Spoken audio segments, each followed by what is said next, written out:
नजर।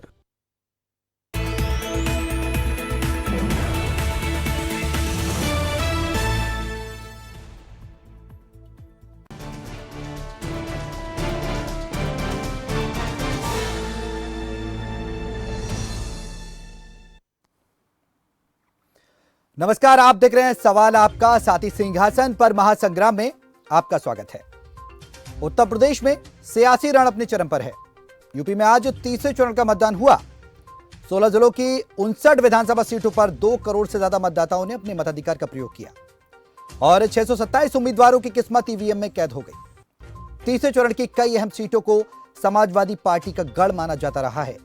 यादवों के गढ़ में पिछली बार की तरह क्या कमाल कर पाएगी साइकिल या फिर बीजेपी का खिलेगा कमल?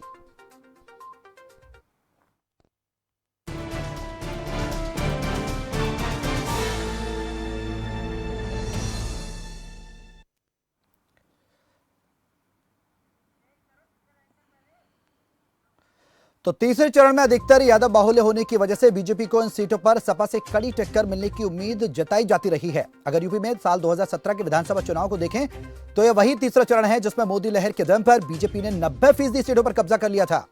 गढ़ होने के बावजूद भी सपा के पाले में महज 9 सीटें आई थी, जबकि कांग्रेस को 1 सीट और बीएसपी की जमानत भी जब्त हो गई थी। हालांकि सत्ता के सिंहासन की इस लड़ाई में यूपी चुनाव का तीसरा चरण दंगा कब्रिस्तान, गन्ना किसान और हिजाब के बाद अब आतंकवाद पर आ ठहरा। तो मानो असल मुद्दे सियासी दंगल में कहीं गुम तो नहीं हो गए। तो चलिए जानते हैं कि तीसरे चरण के चुनाव में जनता ने किन मुद्दों पर मतदान किया, आरोप प्रत्यारोप के दौर में किस तरफ सियासी हवा रही। इस मुद्दे पर हम चर्चा करेंगे, लेकिन उससे पहले आपको कुछ सवाल भी दिखाएंगे। साथ ही आपको यह भी बता रहे हैं, सबसे पहले आपको बता दें कि उन्नाव में प्रधानमंत्री नरेंद्र मोदी ने चौथे चरण को लेकर रैली की है और समाजवादी पार्टी पर निशाना साधा है। क्या कुछ कहा है पीएम ने, पहले आपको वो सुनवाते हैं। क्यों इन्होंने क्या किया? यहां समाजवादी पार्टी का जो चुनाव सिंबल है ना, उनका चुनाव का निशान है ना, तो शुरू में जो बम धमाके हुए वो सारे के सारे बम धमाके उन्होंने बम साइकिल पर रखे हुए थे।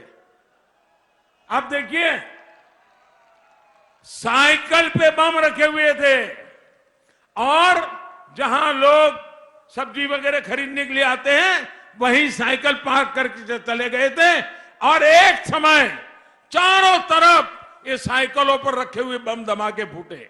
मैं हैरान हूं, ये साइकिल को उन्होंने क्यों पसंद किया। यहां उत्तर प्रदेश में साथियों 2006 में काशी में बम धमाका हुआ था, संकट मोचन मंदिर भी धमाका किया गया था, वहां के कैंट रेलवे स्टेशन भी हमला किया गया था। तब यूपी में समाजवादी पार्टी की सरकार थी। तो उन्नाव में प्रधानमंत्री नरेंद्र मोदी समाजवादी पार्टी पर सीधे सीधे हमलावर होते हुए उन्होंने कहा कि आतंकवाद का कनेक्शन कहीं ना कहीं समाजवादी पार्टी से है। बता दें कि शादाब के साथ अखिलेश यादव की जो तस्वीर थी उसको लेकर भी उन्होंने सवाल खड़े किए, क्योंकि अहमदाबाद सीरियल ब्लास्ट में जो फैसला आया था उसमें मोहम्मद सैफी का भी नाम आया था। तो कई सवाल उन्होंने खड़े किए, आतंकवाद से इस बार जोड़ा है उन्होंने।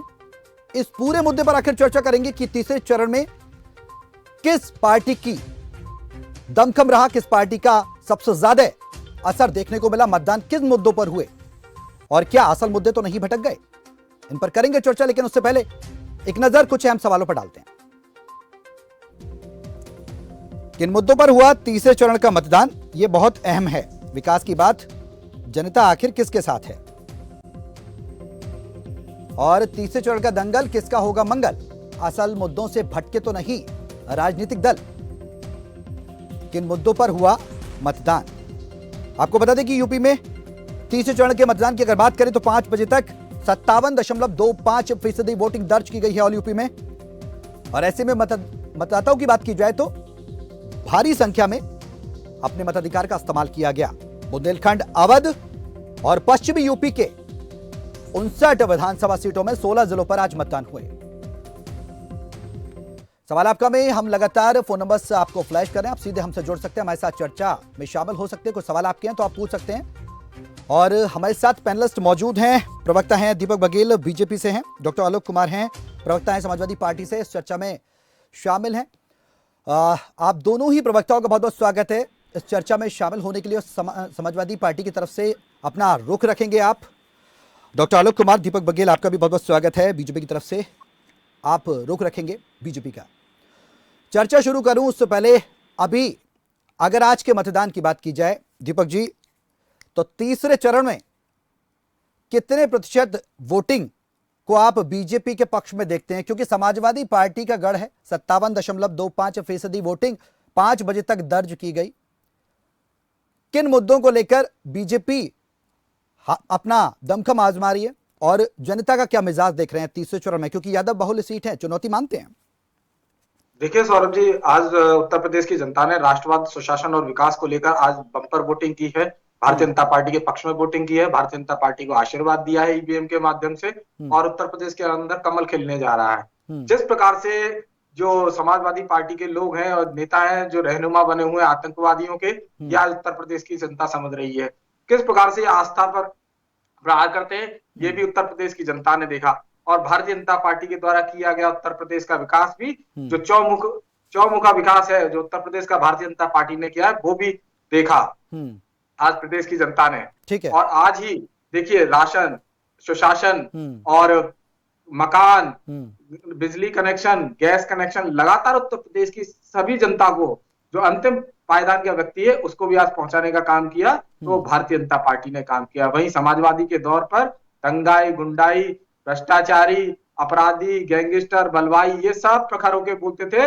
और इनकी बौखलाहट इसी बात से नजर आती है कि मैनपुरी के अंदर किस प्रकार से एसपी सिंह बघेल जी के काफिले पर हमला किया जाता है, या गीता, हमारी राज्यसभा सांसद गीता साकी के काफिले पर हमला किया जाता है। तो ये स्पष्ट रूप से दिखाता है कि ये एक समाजवादी पार्टी की झुंझलाहट है, बौखलाहट है। इनको पता है कि चुनाव हार रहे हैं, इसलिए इस तरह का तत्व बाहर निकल के आ रहा है। तो जनता ने उसे ईवीएम के माध्यम से समाजवादी पार्टी को जी। बघेल साहब, मेरा आपसे एक सवाल और है कि अब पहले हिजाब की बात हुई, कब्रिस्तान की बात हुई और गुंडाई दंगाई की बात हुई, माफिया राज की बात हुई, अब आतंकवाद तक मुद्दा पहुंच गया। एक राजनीतिक पार्टी होने के नाते क्या ये शोभा देता है कि आतंकवादियों से तुलना की जाए? क्योंकि सत्ता में आप भी हैं इस समय मौजूदा और विपक्षी पार्टी है। आतंकवाद के क्या कुछ प्रूफ्स थे आपके पास? या फिर अगर पिता की अगर बात की जाए तो क्या बेटे का अगर किसी कनेक्शन में लिंक है, मान लीजिए अहमदाबाद सीरिया ब्लास्ट में है, तो क्या मोदी जी का ये कहना ठीक था कि आतंकवादियों का कनेक्शन है कहीं ना कहीं समाजवादी पार्टी की तरफ से? देखिए सौरभ जी, मैं समाजवादी पार्टी का मैनिफेस्टो की एक लाइन पढ़ना चाहता हूं, जो इन्होंने अपने घोषणा पत्र में रखी थी 2012 के अंदर। मुस्लिम युवाओं के खिलाफ आतंकवाद के जो मामले हैं वो वापस लिया जाएगा। जिन पुलिस कर्मियों ने उनके खिलाफ चार्जेस लगाए हैं, उनके खिलाफ कार्रवाई की जाएगी। ये किसने कहा था? ये समाजवादी पार्टी ने अपने 2012 के मैनिफेस्टो के अंदर रखा था, और उन लोगों का रखा था जो अयोध्या और काशी पर हमले के दोषी थे। ऐसे आतंकवादियों का छुड़वाने का काम किया तो वो समाजवादी पार्टी ने काम किया। उसके बाद हाईकोर्ट की टिप्पणी आती है कि इन आतंकवादियों को आप पद्म भूषण भी दिलवा देंगे। तो इनका संरक्षण हमेशा आतंकवादियों के साथ में रहा है। ये अपराधियों का संरक्षण करते आए हैं। आज जिस प्रकार से मोहम्मद सादाब का फोटो है जो इनके अगले राष्ट्रीय अध्यक्ष के साथ में निकल कर आता है, तो ये उसी समय की घटना है जब 2012 के अंदर ये आतंकवादी अपने चरम पर थे, और एक उनका बेटा मास्टरमाइंड है उस पूरी अहमदाबाद सीरियल ब्लास्ट का। और साइकिल देखिए उसी प्रकार से चुना है। ये साइकिल चुनाव चिन्ह के साथ में आते हैं, उन्होंने साइकिल चुन लिया। ठीक है, ठीक है। ये लगातार समाजवादी पार्टी की सोच को दर्शाता है। ठीक है बघेल साहब, हमारे साथ समाजवादी पार्टी के प्रवक्ता आलोक कुमार भी हैं। डॉक्टर आलोक कुमार, मैं उनके पास भी आऊंगा, लेकिन इस बीच हमारे साथ आलोक साहब, मैं आपसे जो आरोप प्रत्यारोप लगाए जा रहे हैं बीजेपी की तरफ से समाजवादी पार्टी पर, उन पर मैं आपसे जवाब लूंगा, तफसील से जवाब लूंगा। लेकिन उससे पहले एक कॉलर हमारे साथ जुड़ गए मध्य प्रदेश से, करीम खान, उनका सवाल ले लेते हैं। वो उनका क्या कुछ सवाल है। करीम खान साहब, स्वागत है, अपना सवाल करिए। जी सौरभ जी, नमस्ते जी। नमस्कार। हाँ, मैं ये पूछना चाहता हूँ कि दोनों प्रवक्ताओं से 57% अगर वोटिंग होती है तो ये सोचिए कि लोग इनको क्यों नहीं पसंद कर रहे, वोटिंग हो क्यों नहीं रही है। और ये जो गाना गा रहे हैं कि हमने 5 किलो अनाज दिया, गैस कनेक्शन दिया, अरे भैया गरीबी से कब बाहर लाओगे? और मेरे समझ में नहीं आता कि चुनाव कौन लोग लड़ते हैं। आतंकवादी कनेक्शन किसी नेता का नहीं होता है। नेता अपने आप में खुद दबंग होता है और दबंग को देख के ही आप टिकट देते हैं। आप किसी एक आदर्श व्यक्ति को नहीं देते टिकट। आदर्शवान व्यक्ति टिकट अगर लेगा तो चुनाव नहीं लड़ पाएगा। जो 1 करोड़ 2 करोड़ और 70 लाख रुपए खर्चा करता है वो चुनाव लड़ता है। पहले ये सोचिए कि अब पब्लिक आप लोगों को पसंद नहीं कर रही है, चुनाव में पब्लिक नहीं जाना चाहती। आप तो चुनाव करवा रहे, पब्लिक चुनाव में नहीं जाना चाहती, इसीलिए 57% वोट होता है और 47% लोग वोटिंग नहीं करते। जी ठीक है करीम खान साहब, बहुत बहुत शुक्रिया अपनी राय रखने के लिए।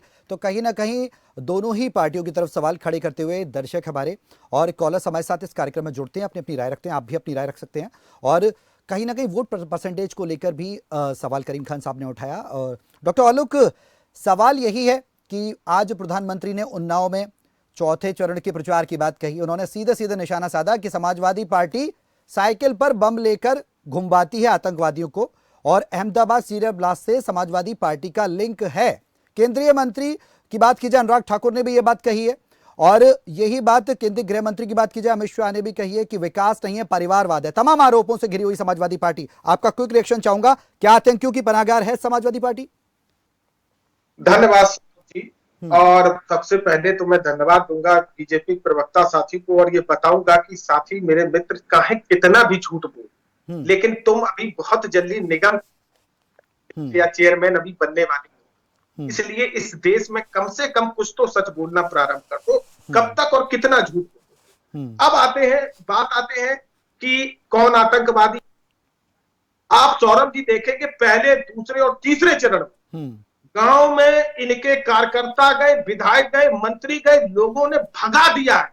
बहुत जबरदस्त बहुत सारे वीडियो सौरभ जी आपके पास भी निश्चित रूप से आएंगे, मुझे यह मालूम है। अब बात ये करते हैं आतंकवादी की, कहीं चर्बी निकाल देंगे, कहीं कट्टा निकाल देंगे, कहीं कुछ निकाल देंगे।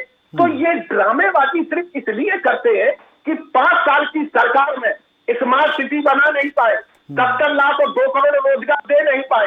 रोजगार मांगने नौयुवक जब अपनी शांतिपूर्ण धरना प्रदर्शन किया, आतंकवादियों जैसा घुस के उसको हॉस्टल में मारा गया। इसको ये विकास कहते हैं। किसान जिसकी डबल आमदनी की इन्होंने बात की थी, किसान जब जायज मांग के लिए लखीमपुर में और दिल्ली में धरने पर बैठे थे, 750 किसान दिल्ली के धरने पर, और वहां पर केंद्रीय मंत्री का पुत्र टेनी जीप चला देता। दीपक बघेल जी को शर्म नहीं आती है और 100 दिन में उसको जमानत पे जाती है, चार्जशीट निकल जाती है। अब बात आते हैं आतंकवादियों पर। आपकी सरकार है साहब, आप कहां खोए हुए हो? और शर्म दीपक बघेल जी को नहीं आती है कि मैनिफेस्टो को पढ़ रहे थे आप। मैनिफेस्टो में कौन से मैनिफेस्टो में ये लाइन लिखी है? आप नेशनल टीवी पर बैठ के इस्तेमाल झूठ बोलते हो। आतंकवादी असली में तुम हो। तुम जवाब नहीं देना चाहते भारतीय लोगों को, तुम जवाब युवकों को नहीं देना चाहते हो, किसानों को जवाब नहीं देना चाहते हो। आपने शौचालय बनवाए, शौचालय में घोटाला, आपने गैस कनेक्शन दिया, एक सिलेंडर दे दिया और गैस कर दी 1000 रुपए की, पेट्रोल 100 रुपए पहुंचा दिया। नौयुवक मरा जा रहा है और आपका खदेड़ा क्या है दीपक जी? ठीक है, संपूर्ण भारत से ठीक है क्या जी, कितना झूठ बोलते हैं भाई। ठीक है डॉक्टर आलोक लगातार यही कह रहे हैं कि बघेल साहब और बीजेपी के तमाम जो सम्मानित नेता हैं वो समाजवादी पार्टी पर कुतर्क आरोप लगा रहे हैं और आधार नहीं है समाजवादी पार्टी पर आरोप लगाने का। बघेल साहब आपसे इसका रिएक्शन लूंगा। इस बीच मास्टर आरके कालिया एक और कॉलर हमारे साथ जुड़ गए हैं, उनका क्या सवाल है, वो क्या कुछ कहना चाहते हैं इस कार्यक्रम में, उनका सवाल लेते हैं। आरके कालिया साहब स्वागत है, अपना सवाल करिए। नमस्कार जी। नमस्कार। मेरे अजीज भाई, मैं साफ तौर पर कहना चाहूंगा कि चुनावी कोई मुद्दा नहीं, मुद्दा है ही नहीं, सिवाय एक दूसरे को ब्लेम देने के, सिवाय गाली गलौज करने के, सिवाय एक दूसरे को नीचा दिखाने के कोई मुद्दा नहीं है। बड़े अफसोस की बात है, ये हमारे ऐसे नेता हैं जी।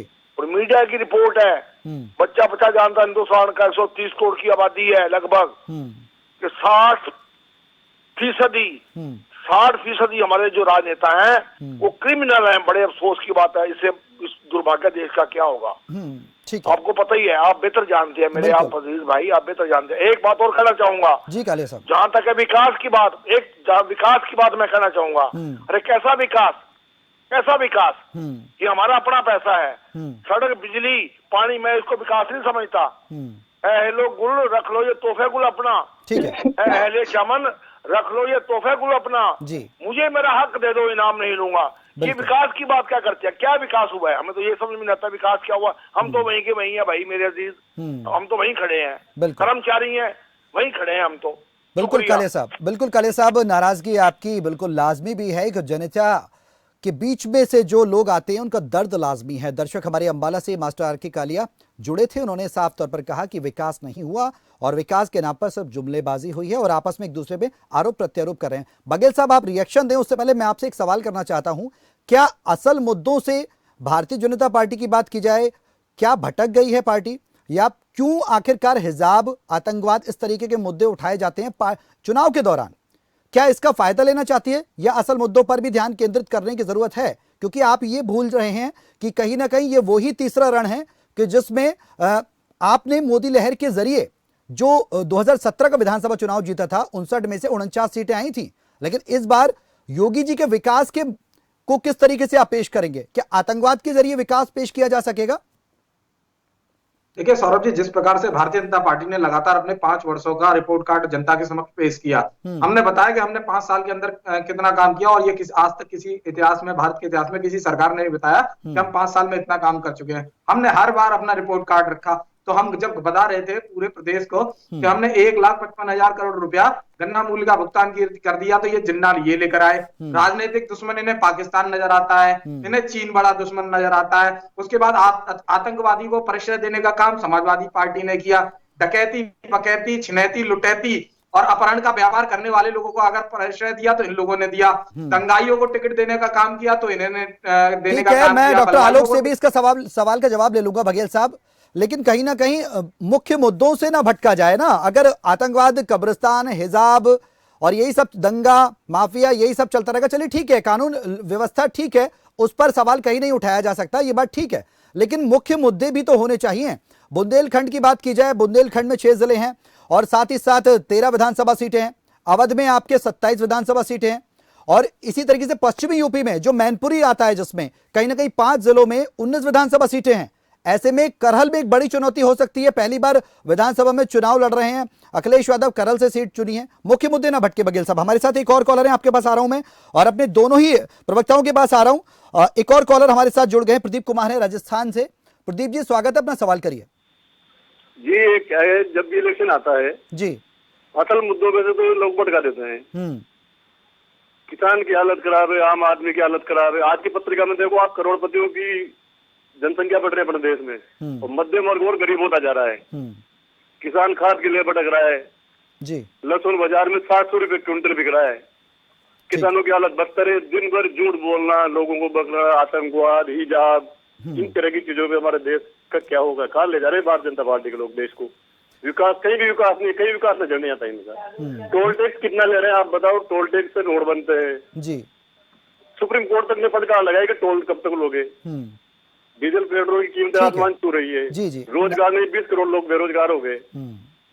ठीक है प्रदीप जी, नाराजगी आपकी, जी जी, नाराजगी आपकी साफ तौर पर नजर आ रही है कि कहीं ना कहीं इस तरीके के विवाद और मुद्दों के बीच में राजनीति ना की जाए और विकास की बात की जाए, कहीं ना कहीं आरोप प्रत्यारोप की राजनीति ना हो। समाजवादी पार्टी पर भी कई बार आरोप लगते हैं और डॉक्टर आलोक, मैं आपसे ये सवाल करना चाहूंगा, क्लीन स्वीप क्या कराएंगे बीजेपी को या फिर क्लीन स्वीप हो जाएंगे? 2017 के विधानसभा चुनाव की जो देखें, यादव बाहुल्यता होने के बावजूद भी 49 सीटें बीजेपी के पाले में गई थी इस तीसरे चरण में, ये ना भूलें, और समाजवादी पार्टी के पास केवल 9 सीटें आई थी।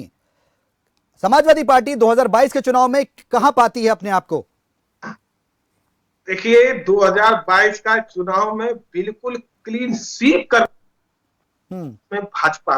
एक बात, अभी भाजपा की क्या स्थिति है सौरभ जी, जनता के मूड से दीपक जी को जवाब मिल गया होगा कि जनता है ये सब जानती है। अब एक बात, अच्छा व्यक्ति होगा तो वो अच्छे काम करना चाहेगा, शिक्षित व्यक्ति होगा अपने समाज को शिक्षित बनाना चाहेगा, एक अपराधी व्यक्ति अगर होगा तो वो सिर्फ अपराध कराना चाहेगा। पे 3-4 दर्जन संगीन धाराओं में मुकदमा ज्ञात है योगी जी पे, उप मुख्यमंत्री केशव प्रसाद मौर्य पे 1 दर्जन, 2 दर्जन, 3 दर्जन मुकदमे संगीन ज्ञात है। आप सोचिएगा कर पाएंगे? भारतीय अपराध रिकॉर्ड ब्यूरो के आंकड़े उठा के देख लीजिए, हत्या के मामले में, बलात्कार के मामले में उत्तर प्रदेश टॉप पर ये लेके आ गए। नीति आयोग की रिपोर्ट उठा के उत्तर प्रदेश सबसे कंट्री, अगर मैं गलत कह रहा हूं तो आप मुझे टोक दीजिएगा, गरीबी रेखा के नीचे 38% आबादी इनके 5 साल में पहुंच गई है। चाहे वर्ल्ड हैप्पीनेस दुनिया की कोई भी रिपोर्ट मानवाधिकार की उठा के देख लीजिए, उत्तर प्रदेश की सबसे दयनीय हालत इन लोगों ने पहुंचा दी है, क्योंकि ये लोग अडानी और अंबानी और उद्योगपतियों के मित्र हैं। नौजवान डॉक्टर आलोक, आपका आरोप जो है एज अ पार्टी के प्रवक्ता होने के नाते लाजमी है, लेकिन मैं आपसे एक सवाल पूछना चाहता हूं यहाँ पर, क्या समाजवादी पार्टी में कोई भी नेता दागी नहीं है? क्या अखिलेश यादव ने किसी भी दागी नेता को टिकट नहीं दी है? आप इस बात की गारंटी लेते हैं नेशनल टेलीविजन पर?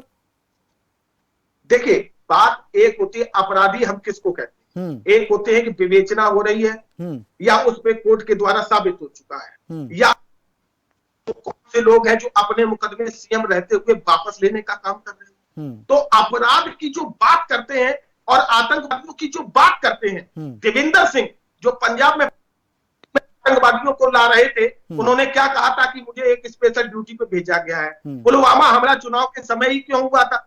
तो आप कम से कम देखिए, लैपटॉप बांटे गए, अखिलेश जी ने 18 आ रहे हैं, तो कन्या विद्याधन दिया था। डॉक्टर आलोक, लेकिन कहीं ना कहीं आजम खान जो हैं वो समाजवादी पार्टी से हैं और रामपुर से हैं और इस समय सीतापुर जेल में हैं, तो कहीं ना कहीं आपराधिक मुकदमों में ही तो वो जेल में होंगे ना। बिना आपराधिक मुकदमों में तो कोई भी कोर्ट भी उनको जेल में नहीं भेजेगी। चलिए सौरभ जी, आप ही न्याय कर दीजिए। आजम खान जी 2 बकरी चुरा सकते हैं, आजम खान जी 2 कीमत आप अगर ये यस कर दे तो मैं मान लूंगा कि चलिए वो ठीक। नहीं, मैं तो आपसे पूछ रहा हूं ना सर, कि आपने कहा कि आरोप होना अलग बात होती है और उसका सिद्धि होना अलग बात होती है, तो मैं तो सिर्फ आपसे बताइए ना, आजम खान पे मुकदमा है 2 बकरी चुराने के, 10 किताबें चुराने के, 3 स्टूल चुराने के। ठीक है, इसका जवाब दीपक जी से ही ले लेते हैं। ठीक है सौरभ जी, सौरभ जी, आजम खान कहीं और से ऊपर से उतरे हैं क्या? वो भगवान है क्या? वो कोई चोरी नहीं कर सकते, इंसान वो भी है। अरे मैं बताता हूँ ये किस प्रकार से चोरी करते थे। ये जाते थे, लोगों को धमकाते थे उनकी जमीन को अधिग्रहण करने के लिए। जब वो लोग अपनी जमीन देने को तैयार नहीं होते थे तो लोगों की आलोक जी, दीपक जी को अपनी बात रखने दीजिए। आपने अपनी बात रखी सर, उनको अपनी बात रखने दीजिए। सौरभ जी, ये लोग वो थे जो लोग जमीन वहां पर जाते थे, उन लोगों को धमकाते थे उनकी जमीनों को अधिग्रहण करने के लिए कि बेच दो, उनके साथ गुंडागर्दी करते थे। जब वो अपनी जमीनों को बेचने के लिए नहीं तैयार होते थे तो उन्हें डराने धमकाने के लिए उनकी बकरियां खुलवा लेते थे, उनकी भैंसों को खुलवा लेते, उनके घर से सामान उठवा लेते थे। वो लोग समाजवादी पार्टी में नहीं बोल पाए। आज भारतीय जनता का पार्टी का कार्यकर्ता नहीं, वहां के लोकल जो लोग हैं उन्होंने उनके ऊपर आरोप लगाया है, तो जब जाकर केस दर्ज हुए हैं ना। आज 150 से ज्यादा केस अगर किसी के ऊपर है और वो लगातार जेल में है और उनके बेटे बेल पर है, ऐसे लोगों को भी अगर टिकट देने का काम किया तो वो समाजवादी पार्टी ने किया है। आपने दंगाई नाई दर्जन को टिकट देने का काम किया और तो वो समाजवादी पार्टी ने किया। आपके इसी सवाल का जवाब मैं ले लेता हूं डॉक्टर आलोक से। डॉक्टर आलोक, क्यों दंगाइयों को आप टिकट दे रहे हैं? जेल में बैठे बैठे चुनाव लड़ा जा रहा है और पब्लिक से अपील की जा रही है कि भाई हमें वोट दो। आखिर क्यों समाजवादी पार्टी अगर ऐसा कर रही है? दीपक बघेल जी आरोप लगा रहे हैं सीधा सीधा। दीपक जी, चूंकि हम बता क्या रहे, दीपक जी निगम के चेयरमैन बनना चाहते झूठ बोल के। वो मैंने कहा मित्र मेरे नहीं बन पाओगे। संगीत सोम क्या है? संगीत सोम क्या है? सुरेश राणा क्या है? कली पार, अच्छा बताइए सौरभ जी, मैं झूठ बोल रहा हूँ, कली पार गृह मंत्री जी रहे कि नहीं रहे? आप बताइए, मैं कली पार रहे कि नहीं रहे? मैंने कहा योगी आदित्यनाथ पे 3 दर्जन मुकदमे हैं कि नहीं है? केशव प्रसाद मौर्य पे 3 दर्जन मुकदमे, संगीन हल्के मुकदमे नहीं, हत्या का प्रयास, दंगा कराने का प्रयास के मुकदमे है या नहीं? तो दंगाई आखिरकार है कौन? आप देखिएगा, दंगा कराने वाले सत्ता में बैठ गए तो ये मानते हैं कि कहीं ना कहीं बीजेपी के शासनकाल में अगर बात कीजिए अपराध की तो उस पर लगाम लगी है। डॉक्टर आलोक मानते हैं नहीं मानते? भारतीय अपराध रिकॉर्ड ब्यूरो के अभियान आंकड़े उठा के देख लीजिए सौरभ जी। तो समाजवादी पार्टी से ज्यादा मानते हैं आप अपराध हुए हैं बीजेपी के शासनकाल में? यस बिल्कुल, ये रिकॉर्ड उन्हीं का बोल रहा है, मैं नहीं कह रहा हूँ। ठीक है, सरकार बनेगी आपकी 2022 में, तीसरे चरण में किस तरफ रुख नजर आ रहा है? बिल्कुल 100%। ठीक है, बघेल साहब लास्ट रिएक्शन आपसे लूंगा बहुत शॉर्ट में। देखिए, इनके समय पर जिस प्रकार से 21 rape, 24 attempt to rape, 13 murder, 36 चोरियां, इस प्रकार के 7650 मामले पर डे आया करते थे। उत्तर प्रदेश को क्राइम स्टेट बना दिया था। प्रधानमंत्री ने भी ये तमाम आरोप लगाए हैं डॉक्टर आलोक की वोट बैंक के स्वार्थ में आतंकवाद को लेकर नरमी बरतती है समाजवादी पार्टी। कई सवाल खड़े किए हैं, गंभीर सवाल हैं, और ऐसे में कहीं ना कहीं इसका मतदान पर भी असर पड़ सकता है और जनता किस तरह बैठती है देखने वाली बात होगी। फिलहाल मतदान आज हो चुका है, तीसरे चरण का। दीपक बघेल जी बहुत बहुत शुक्रिया आपका, डॉक्टर आलोक आपका भी इस चर्चा में शामिल होने के लिए बहुत बहुत शुक्रिया। और आज खासतौर पर अगर बात की जाए तो सवाल आपका कि हम सबसे बड़ी बात कर रहे थे सिंहासन पर महासंग्राम की, क्योंकि यूपी के तीसरे चरण में 16 जिलों में 59 सीटों पर मतदान हुए हैं और ये वही तीसरा चरण है जिसमें बीजेपी ने बहुत बड़ी संख्या में 2017 में चुनाव जीता था। अब जनता विकास देखेगी, माफिया राज देखेगी, आतंकवाद देखेगी, ये जनता को तय करना है। फिलहाल मेरे साथ सिंहासन के महासंग्राम में फिलहाल के लिए इतना ही।